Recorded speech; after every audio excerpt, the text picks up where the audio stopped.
अगर आप एक रिलेशनशिप में अपने पार्टनर के सामने ये शो करते हो कि आप पूरे तरीके से अपने आप में कंप्लीट हो, आप अकेले भी खुश रहना जानते हो, यकीन कीजिए तब पार्टनर का आपको और ज़्यादा प्यार मिलता है।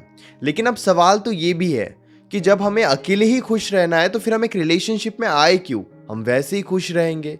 लेकिन एक साइकोलॉजिकल फैक्ट मैं आपको बताता हूँ कि रिलेशनशिप में खुश रहने के लिए भी कई बार पार्टनर को ये शो करना पड़ता है कि आप अकेले भी खुश हो, तभी आप एक रिलेशनशिप में भी खुश रह सकते हो। आज के इस वीडियो में मैं आपको थोड़ा मैनिपुलेशन सिखाने वाला हूँ, कुछ ऐसी साइकोलॉजिकल बातें बताने वाला हूँ जो आपके लिए काफ़ी ज़्यादा ज़रूरी है। बट आप मुझसे एक प्रॉमिस करो यार कि आप इन बातों का कभी भी गलत इस्तेमाल नहीं करोगे, आप कभी भी गलत तरीके से इन बातों को फॉलो नहीं करोगे। चलिए नमस्कार दोस्तों, मैं हूं श्रावण और आप देख रहे हो स्काइल। सबसे पहले मैं ये बता देता हूं कि इन बातों को आपको कभी कभी ही फॉलो करना है। अगर आप इन बातों को हमेशा ही फॉलो करोगे, हर दूसरे दिन ही फॉलो करोगे, तो यकीन कीजिए कि फिर आपके बिहेवियर की कोई वैल्यू नहीं रहेगी। जब भी आपको ये लगे कि कोई आपको इग्नोर कर रहा है, कोई आपको अटेंशन नहीं दे रहा है, तो उनका अटेंशन पाने के लिए वो इग्नोर ना करे, वो आपको अटेंशन दे, इस बात के लिए आप ये बातें कभी कभी फॉलो कर सकते हो। 3 बातें बताने वाला हूं। सबसे पहली बात, जैसे को तैसा। अब आप ये कहोगे ये तो काफी गलत है। अगर हमें कोई गाली दे रहा है और हम भी उसे गाली दे रहे हैं, तो फिर उनमें और हमारे में फर्क ही क्या हुआ? उनमें और हमारे में तो कोई फर्क नहीं हुआ, हम भी गलत वो भी गलत। लेकिन आप इस बात को बहुत ही ध्यान से समझने की कोशिश करना। अगर आप पॉजिटिवली किसी के बिहेवियर को मैच करते हो तो इससे वो कभी भी ईगो एटीट्यूड नहीं दिखाते हैं। इसके अलावा और एक बात, अगर आप मिररिंग बिहेवियर को सीख जाते हो, कैसे मैं आपको बताता हूँ। जैसे मान लीजिए कोई आपको इग्नोर कर रहा है, अब यहाँ पे क्या होगा कि आप भी उन्हें इग्नोर करो, जैसे को तैसा। लेकिन आपको ऐसे नहीं करना है। अगर कोई आपको इग्नोर कर रहा है तो पहले उन्हें थोड़ा अटेंशन दो, ताकि उन्हें इग्नोर करने का थोड़ा मौका मिले। आपने एक बार कॉल कर लिया, 2 बार कॉल कर लिया, फिर आप बिल्कुल मिररिंग बिहेवियर का यूज करो, यानी कि वो भी आपको इग्नोर कर रहे हैं, अब आप भी उन्हें अटेंशन मत दो पॉजिटिवली। ऐसा नहीं कि आपने उनको ब्लॉक कर दिया, आप उनके मैसेज को सीन ही नहीं कर रहे हो। आप उन्हें ये महसूस कराओ कि उन्होंने आपको इग्नोर किया, इसलिए आप भी स्ट्रांग बन गए। लेकिन पहले उन्हें थोड़ा अटेंशन दो। देखिए, आपको बिल्कुल भी कंफ्यूज नहीं होना है। एक एग्जांपल देकर मैं आपको समझाता हूँ। मान लीजिए शाम के वक्त आप उनसे बात कर रहे हो, आपने उन्हें एक बार कॉल किया, 2 बार कॉल किया, उन्होंने कॉल नहीं उठाया और ना ही वो कोई रिस्पॉन्स दे रहे हैं।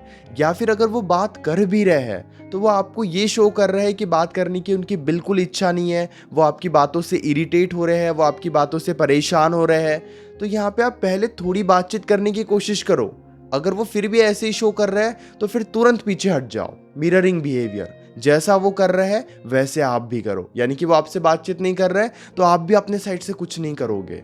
और पॉजिटिवली, आप ऐसा नहीं कि फिर जाकर सैड स्टेटस लगा रहे हो, अपने आप को दुखी दिखा रहे हो, ये नहीं करना है। अगर आप ये करना सीख गए, समटाइम्स अगर वो आपसे प्यार से बातचीत कर रहे हैं तो आप भी बिल्कुल उन्हीं की तरह प्यार से बातचीत करो, आप भी अच्छे से बातचीत करो। लेकिन जब वो गलत तरीके से बातचीत करें तब आप उन्हें थोड़ा अटेंशन देकर पीछे हट जाओ। अब मैं थोड़ा अटेंशन देने के लिए क्यों बोल रहा हूँ, इसके पीछे की बात आप समझो।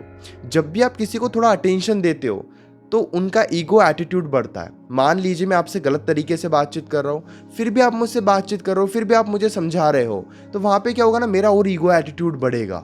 अरे मैं ऐसे बात कर रहा हूँ फिर भी आप मुझसे बात कर रहे हो, तो सबकॉन्शियसली मुझे ये लगेगा कि मैं तो गलत कुछ कर ही नहीं रहा हूँ। और फिर जैसे ही आप बदल जाते हो, यानी कि 1-2 मिनट या 1-2 बार आपने मुझे समझाने की कोशिश की, मेरा ईगो एटीट्यूड और बढ़ गया।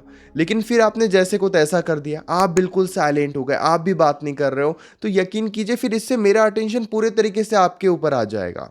और ये काफ़ी ज़रूरी भी होता है। इससे क्या होता है ना कि फिर पार्टनर इन फ्यूचर आपको ईगो एटीट्यूड नहीं दिखाता है। दूसरी बात, कई बार पार्टनर को ये शो करना कि आप अपने आप के साथ बहुत ज़्यादा खुश हो, आप कंप्लीटली अपने लाइफ में आपके साथ जो भी चल रहा है आप वहाँ पे खुश हो, अपने आप के साथ आप 100% हो। कई बार क्या होता है ना, जहाँ पर हमें लो फील होता है, जहाँ पे हमें अच्छा महसूस नहीं होता है, वहाँ पर हम पार्टनर से बातचीत करने लग जाते हैं ताकि उनसे बातचीत करके हमें अच्छा महसूस हो। लेकिन हम हमारी इमेज भी कई बार पार्टनर के सामने ऐसी बना लेते हैं कि अगर उनसे हमारी बातचीत नहीं हो रही है तो हमारा दिन बिल्कुल अधूरा रहेगा। हम जी ही नहीं पाएंगे, ठीक से खाना नहीं खा पाएंगे, सो नहीं पाएंगे। यही हमारी ज़िंदगी बन जाएंगी अगर हमारी उनसे बात नहीं होती है तो। लेकिन अगर आपने भी यही इमेज बना कर रखी है तो ये प्यार नहीं है, ये अटैचमेंट है, ये लत है, ये आदत है जो बहुत ही ज़्यादा गलत है। यानी कि इस बात को आपको हमेशा समझना होगा कि पार्टनर के ऊपर इतनी ज़्यादा डिपेंडेंसी शो करना, ये पार्टनर के ऊपर आप इतने ज़्यादा डिपेंड हो, ये शो करना भी आपके लिए बिल्कुल भी सही नहीं है। समझदारी के साथ आप क्या कर सकते हो, कई बार आप पार्टनर को ये दिखाओ कि आप जो काम कर रहे हो ना अपने लाइफ में, वो काम बहुत अच्छा चल रहा है और आप वहाँ पे बहुत ज़्यादा खुश हो। जब भी आप इस तरीके से पॉजिटिव सिचुएशन बनाते हो, जैसे कि मैंने क्या कहा आपको कि आपको ये कभी कभी ही करना है, ऐसा नहीं कि आप हमेशा ये कर रहे हो। एक हफ्ते में एक दो बार आपने पार्टनर को ये महसूस करा दिया कि आप अपने आप के साथ बहुत ज़्यादा खुश हो, अपने लाइफ के ऊपर ध्यान दे रहे हो। यहाँ पर हम एक छोटी सी गलती और करते हैं। हम क्या करते हैं ना, पार्टनर को दिखा तो देते हैं कि हम बहुत ज़्यादा खुश हैं, लेकिन जब हम ये देखते हैं कि पार्टनर का अटेंशन हमें नहीं मिल रहा है, क्योंकि हम ये तो सब अटेंशन के लिए ही कर रहे हैं, तो फिर हम जाकर फिर से वही बिहेवियर अपना लेते हैं, उसी तरीके से बातचीत करने लगते हैं, उसी तरीके से उनके ऊपर डिपेंड हो जाते हैं। इसीलिए आप इस बात को ध्यान से समझना कि आपको अपने बिहेवियर में जब आप पॉजिटिविटी लेकर आओगे, जब आप ये दिखाओगे कि आप अपने लाइफ में खुश हो, आपका ध्यान अपने लाइफ के ऊपर है, तो ऐसा नहीं है कि आप ये चीज़ें उन्हें जानबूझकर दिखाओगे कि उनका मैसेज आ रहा है, आप बिल्कुल सीन ही नहीं कर रहे हो, कंप्लीटली इग्नोर कर रहे हो। नहीं, आपको कभी भी जानबूझकर अपनी लाइफ की पॉजिटिविटी नहीं दिखानी चाहिए। मान लीजिए अगर आप बिजी हो, उस सिचुएशन में क्या होगा ना, या तो आप उन्हें कंप्लीटली इग्नोर कर दो, या फिर फ़ोन उठाओ, कॉल उठाओ, मैसेजेस रीड करो, उनको रिप्लाई दो और ये कहो कि मैं बिजी हूँ, मैं बाद में बात करता हूँ। अब ये हो सकता है कि पार्टनर फिर बहुत ज़्यादा कोशिश करे आपसे बातचीत करने की, या फिर ये बातें पार्टनर को बुरी लगे, लेकिन आपको अपनी आदत ऐसी ही बनानी चाहिए। अगर आप बिजी हो, कुछ कर रहे हो, तो आप उन्हें इन्फॉर्म करो, फिर चाहे उन्हें जो फील हो। अगर नो डाउट कि वो बहुत ज़्यादा कोशिश कर रहे हैं बातचीत करने की, या फिर उनको गुस्सा आ रहा है कि आप उन्हें टाइम क्यों नहीं दे रहे हो, तो भी चलेगा, क्योंकि लॉन्ग टर्म रिलेशनशिप में ये ज़्यादा ज़रूरी होता है। पूरे तरीके से इग्नोर करोगे तो उन्हें पता ही नहीं चलेगा कि आप अपने लाइफ में कर क्या रहे हो। इसीलिए थोड़ा बताना सीखो और इसके बाद थोड़ा स्पेस लो। ऐसे नहीं कि अभी आपने कहा कॉल उठाकर कि मैं बिजी हूँ, और फिर 5 मिनट के बाद फिर से कॉल करना आपने स्टार्ट कर दिया, फिर से आप उनके पीछे पड़ गए। ऐसा आपको नहीं करना है। अपने बातों की वैल्यू करो। अगर आपने शो कर दिया कि आप बिजी हो तो फिर आपको बिजी ही रहना होगा। अगर आपने शो कर दिया कि आप खुश हो तो आपको वो हैप्पीनेस को मेंटेन ही रखना होगा। जब आप इस तरीके से अपना बिहेवियर बना लेते हो तो यकीन कीजिए आपकी वैल्यू लॉन्ग टर्म में बहुत ज़्यादा बढ़ती है और पार्टनर आपके साथ खिलवाड़ नहीं करता है। तीसरी बात, अगर आप अपनी वीकनेस को अपनी ताकत नहीं बना सकते हो तो अपनी वीकनेस को कभी कभी छुपाना भी सीखो। जी हाँ, रिलेशनशिप में पार्टनर से हम इतनी बातें कर लेते हैं कि जाने अनजाने में वो हमारी हर बात को बहुत अच्छे से समझ लेते हैं। हम क्या सोच रहे हैं, हम क्या कर रहे हैं, हम क्या करने वाले हैं, हम कब रोते हैं, हम किस वजह से परेशान होते हैं, ये सारी बातें वो बहुत अच्छे से समझ जाते हैं।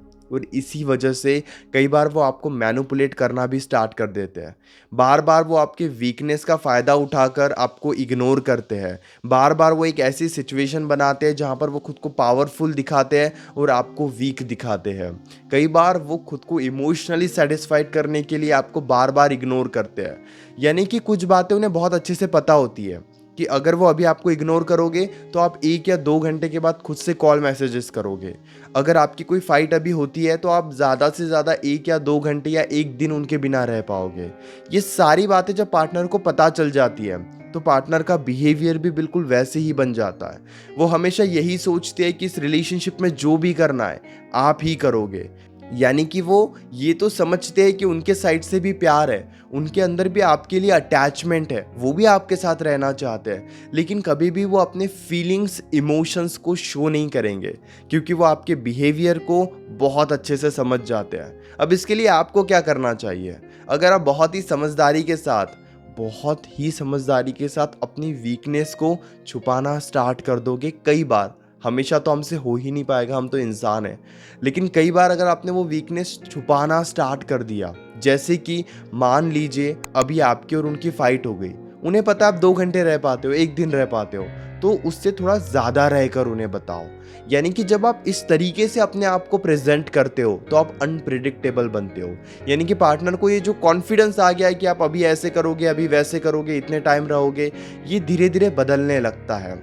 यानी कि अपनी इमेज को रिबिल्ड करना और अपनी वीकनेस को छुपाना सीखना, ये रिलेशनशिप में कई बार बहुत ज़्यादा ज़रूरी होता है। क्योंकि आप जितनी खुली किताब बनोगे, यानी कि हर पन्ने में उन्हें पता है क्या लिखा हुआ है, वो जब चाहे तब लिख सकते हैं उस किताब में, तो नो डाउट फिर उस किताब की कोई वैल्यू नहीं रहेगी। इसी तरीके से अगर आप भी अपने साइड से बिल्कुल ऐसे ही बना देते हो कि सब कुछ आपके फीलिंग्स, इमोशंस के बारे में उनको पता है, वो समझने की बिल्कुल भी कोशिश नहीं करते हैं, तो यही एक बहुत बड़ी गलती होती है। कई बार वो करो जो वो सोच भी नहीं सकते हैं। उन्हें पता है कि उनका कॉल आएगा तो आप 100% उठा लेते हो। कई बार उन्हें ये दिखाओ कि आपकी लाइफ में भी कुछ काम चल रहा है। देखिए, रिलेशनशिप में इम्पोर्टेंस बहुत ज़्यादा ज़रूरी है, लेकिन पागलों जैसी इम्पोर्टेंस देना ये केवल और केवल बेवकूफ़ी है। और आज के टाइम में हम यही बहुत बड़ी गलती करते हैं और शिकायत करते बैठते हैं कि नहीं, रिलेशनशिप में इतने इश्यूज़ हैं, तो हम कुछ हरकतें भी ऐसी ही करते हैं। हो सकता है मेरी बातें आपको बुरी लग रही हो, लेकिन काफ़ी ज़्यादा ज़रूरी भी है। अगर आपके मन में अभी भी कोई डाउट है तो डायरेक्टली आप कॉल पे मुझसे डिस्कस कर सकते हो।